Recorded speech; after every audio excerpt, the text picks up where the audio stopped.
pencuri bunga yang terkenal dalam sejarah. Lebih dari 180 gadis keluarga-keluarga kaya ditipu. Selama 10 tahun sudah menyakiti betapa banyak gadis tapi tidak ditemukan. Pencuri, sebagai tokoh yang paling banyak dimarahi oleh masyarakat dalam sejarah. Mereka berdasarkan kekuatan pemuda untuk mencuri kecantikan, mengotorkan keperawanan. Gadis-gadis. Tapi hal ini ada banyak di dinasti-dinasti pada masa lalu.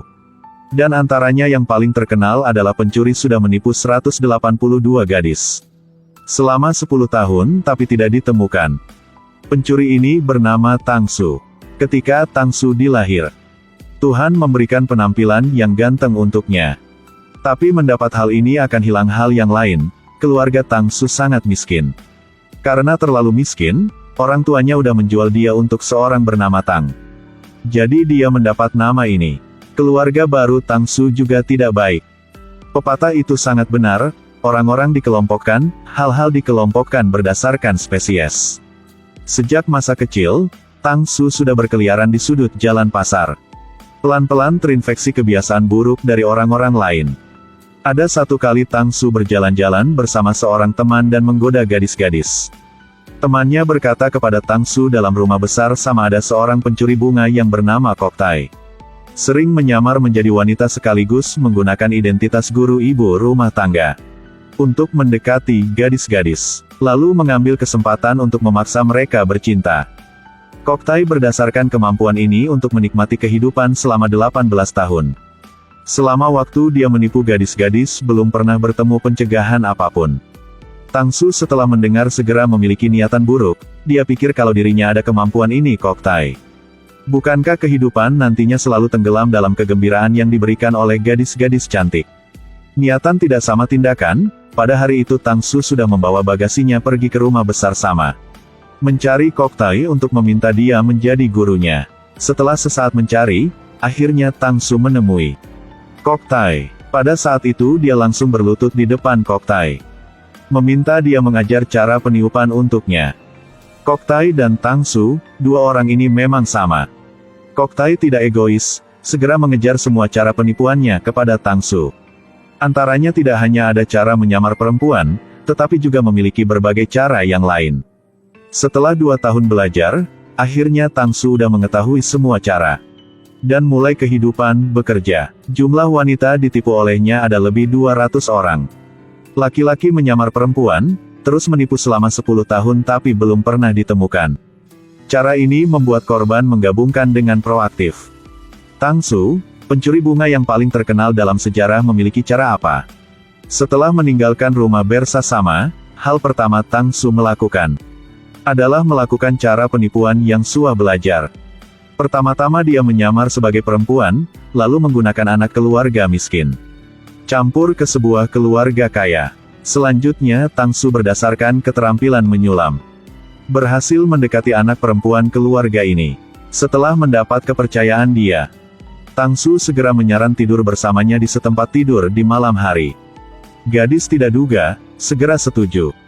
Pada malam hari ini, Tang Su dengan sengaja mengajar tentang kata-kata rendah kepada gadis itu. Pelan-pelan membangunkan nafsu gadis itu. Lalu mengambil kesempatan untuk menyaran simulasi hal yang lelaki dan perempuan sering lakukan. Gadis pada waktu itu terpesona olehnya, dia setuju bahkan tanpa memikirkannya.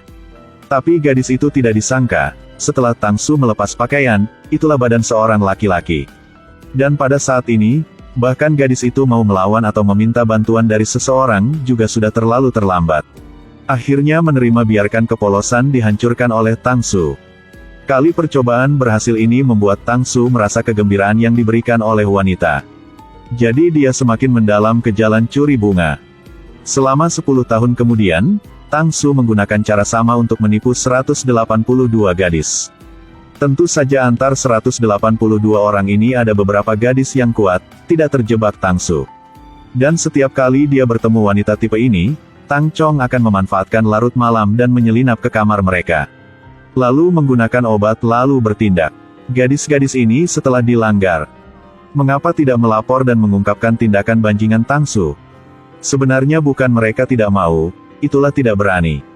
Dalam masyarakat feodal kuno, keperawanan seorang wanita lebih penting daripada hidupnya. Kalau mereka mengungkapkan Tang Su, tidak hanya dirinya tunduk pada arahan dunia, tetapi bahkan keluarga juga terpengaruh. Jadi gadis-gadis setelah dilanggar, tidak hanya Titka mengungkapkan tindakan itu, bahkan memberikan uang untuknya agar dia menjaga hal ini. Jadi, selama 10 tahun Tang Su belum pernah gagal. Sampai tahun ke-11 ketika Tang Su bekerja, saat dia mau bertindak dengan gadis ke-183. Pencuri dengan penuh cara, selama 10 tahun sudah menyakiti lebih 200 gadis. Cara yang bagus, melewati semua orang. Hasilnya gagal oleh seorang pria yang lain. Hal ini sudah dilakukan berkali-kali oleh Tang Su, akhirnya ada sehari terungkap. Baru-baru ini Tang Su mengetahui gadis keluarga Cao, penampilan yang cantik. Sosok ramping, darah cabul di tubuhnya mulai bergerak lagi.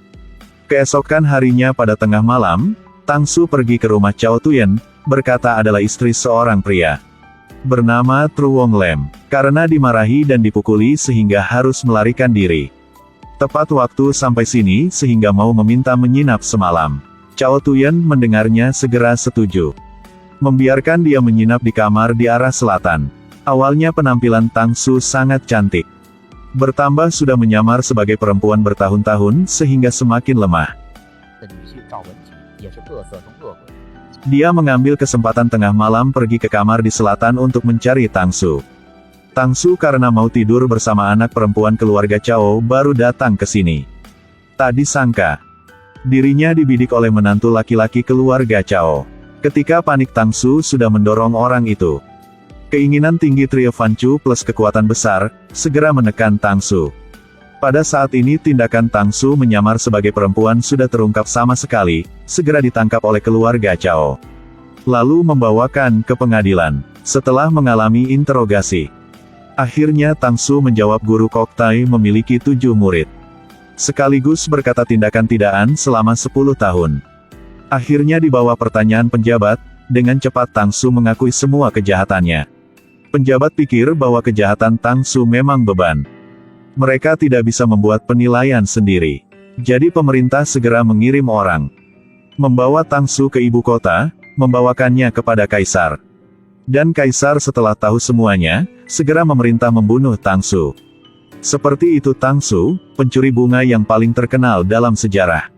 Karena menyamar sebagai wanita terlalu cantik sehingga mengungkapkan tindakannya. Dan akhirnya dibunuh. Ini dengan jelas seperti kata-kata siklus, sebab dan akibat retribusi. Tapi sayangnya, gadis-gadis dilanggar oleh Tang Su juga harus dihukum. Mengapa begitu? Itu sebab adalah gadis-gadis ini sudah hilang perawan. Selain menyembunyikan kejahatan Tang Su, hukuman tidak bisa dihindari. Tidak bisa tidak berkata, melalui cerita ini bisa lihat, keadaan wanita memang miskin pada masa lalu. Ketika mereka dilanggar, juga tidak berani berkata. Meskipun mereka orang-orang dilanggar, tapi tidak bisa menerima dihukum. Bahkan akhirnya, Su Tang dibunuh, tapi gadis-gadis pernah dilanggar. Masih menderita luka hatinya dan luka di tubuhnya.